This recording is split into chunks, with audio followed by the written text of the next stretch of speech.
গ্রাম পঞ্চায়েত প্রধানের বাড়িতে বোমাবাজির অভিযোগ, ক্ষতিগ্রস্ত গাড়ি। রাতের অন্ধকারে গ্রাম পঞ্চায়েত প্রধানের বাড়িতে বোমাবাজির অভিযোগ উঠল দিনহাটা সাহেবগঞ্জে। ঘটনায় চাঞ্চল্য ছড়িয়েছে এলাকায়। বোমার আঘাতে বাড়ির বাইরে থাকা প্রধানের গাড়ি ক্ষতিগ্রস্ত হয়েছে। শুক্রবার গভীর রাতে ঘটনাটি ঘটেছে দিনহাটা 2 নম্বর ব্লকের ভ্যাকড়াপোলে। রাতের বেলা প্রকট শব্দে ঘুম ভেঙে বাড়ির বাইরে এসে প্রধান অভিজিৎ বর্মন দেখতে পারেন যে ক্ষতিগ্রস্ত হয়েছে। লোকসভা নির্বাচনের আগে এরকম ঘটনায় ফের উত্তপ্ত দিনহাটা। ঘটনা প্রসঙ্গে গ্রাম পঞ্চায়েত প্রধান অভিজিৎ বর্মন বলেন, রাতের বেলা প্রকট শব্দে ঘুম ভেঙে যায়। মাকে নিয়ে বাড়ির বাইরে এসে দেখি ধোঁয়া বেরোচ্ছে, বারুদের গন্ধ। এরপর দেখি গাড়ির গায়ে বিভিন্ন জায়গায় ক্ষতি হয়েছে। গাড়িতে বোম মারা হয়েছে বলেই অভিযোগ করেন তিনি আরো বলেন, প্রতিদিন রাতের অন্ধকারে বিজেপির 15-20টি গাড়ি কোনো না কোনো বুথে ঢুকে একটা বিশৃঙ্খল পরিবেশ তৈরি করার চেষ্টা করছে। সাহেবগঞ্জ শান্তিপ্রিয় এলাকার, সাহেবগঞ্জ নিয়ে আমরা গর্ব করি, কিন্তু কি এমন হলো? আমরা সরকারে আছি, ক্ষমতায় আছি, কিন্তু কোনো ঝামেলায় জড়াই না। আমরা প্রশাসনের দায়িত্বে আছি, আমরাই নিরাপত্তা পাচ্ছি না। পুলিশের ভূমিকা নিয়েও অসন্তুষ্ট গ্রাম পঞ্চায়েত প্রধান বলেন, পুলিশের ভূমিকা নিয়ে কি বলবো, পুলিশ উদাসীন। এই ঘটনা নিয়ে জেলা বিজেপি নেতা জীবেশ বিশ্বাস বলেন, এটা ওদের নিজেদের গোষ্ঠী কোন্দল। ওরা নিজেরাই এই ঘটনা করে বিজেপির ওপর দোষ চাপানোর চেষ্টা করছে। আমি রাত্রি 11টার দিকে বাড়ি আসি। আসার পরে মোটামুটি খাওয়া দাওয়া করে আমি ঘুমাই এবং আনুমানিক রাত্রি 12:15টার দিকে একটা বিকট শব্দ হয়। একটা শব্দ হওয়ার পরে আমি ততটাও টের পাইনি, আমি ঘুমের ঘরে ছিলাম তখন। মা আমাকে ডাকতো যে বাইরে শব্দ হলো, একটু গন্ধ পাওয়া যায় কিসের। পরে মাকে নিয়ে বাইরে বেরোলাম। বের হয়ে দেখি যে আমার গাড়ির পিছন দিক দিয়ে, মানে গাড়ির নিচে আর কি, কোনো দুষ্কৃতী বা কেউ মানে বোম মারছিল আর কি। মানে চারিদিকে ধোয়া ধোয়া, আমার সব গাড়ির পিছনের যে বাম্পার টাম্পার সব উড়ে টুড়ে গেছে, এদিক দিয়ে ছড়াই ছিটে আছে। পরে আমি সাথে সাথে থানায় ফোন করলাম, একটু পরে আবার থানা আসছিল। এই তো হচ্ছে বিরোধী দল। তো বলতে কি মানে বলি এখন, যে কয়েকদিন থেকে আমরা লক্ষ্য করছি, আমি তো এলাকার প্রধান, আমি সব পঞ্চায়েত আমাদেরকে প্রায় প্রত্যেক দিনই আমাকে অভিযোগ জানায় যে মোটামুটি বিজেপির কয়েকটা গাড়ি, 15-20টা গাড়ি, এরা রেগুলার কোনো না কোনো বুথে ঢুকে একটা বিশৃঙ্খল পরিবেশ তৈরি করার একটা চেষ্টা করতেছে। তো তার ফলস্বরূপ দেখলাম যে এর আগেও ওই আমাদের চেয়ারম্যান সাহেবের বাড়ি তো বাইকটি, ওনার বাইকটি পুড়ে ছাই হয়ে গেল। এবার কালকে আমার এই দেখেন গাড়ির অবস্থা। এত শান্তিপ্রিয় এলাকা আমাদের সাহেবগঞ্জ। আমাদের সাহেবগঞ্জ নিয়ে আমরা গর্ব করি।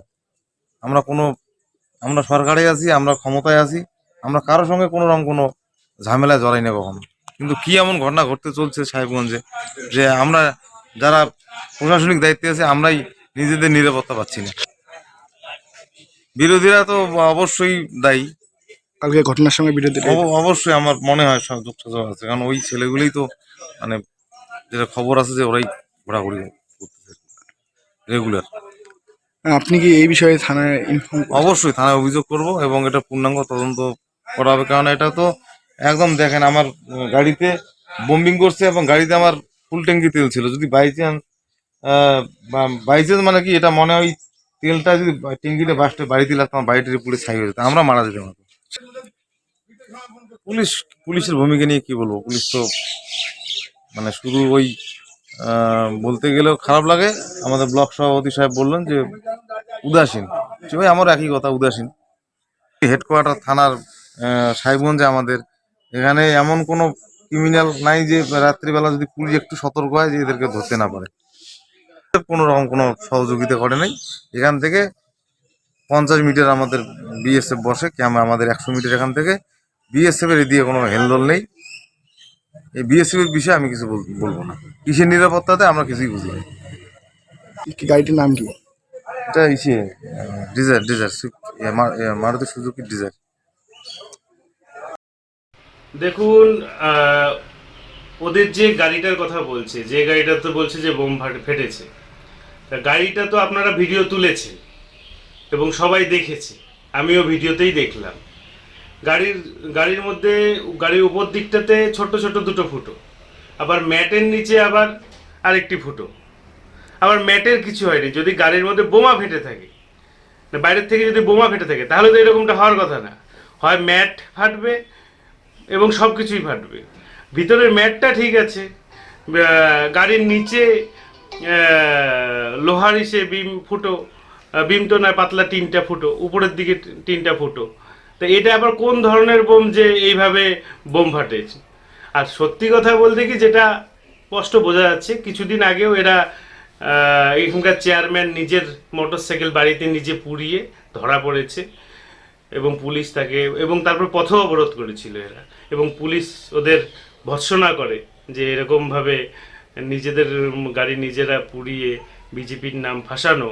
সেম টু সেম একই রাস্তায় আজকেও এই কাজই করছে, যে কোনোভাবে হয়তো বোম টোম নিজেরাই পাচার করতেছিল বা উদ্দেশ্য প্রণোদিতভাবে যে কিছু করছে, সেটা গাড়িটাকে দেখেই ক্লিয়ার বোঝা যাচ্ছে। ভিডিও তো আপনারা করেছেন, মানুষে তো দেখবেই।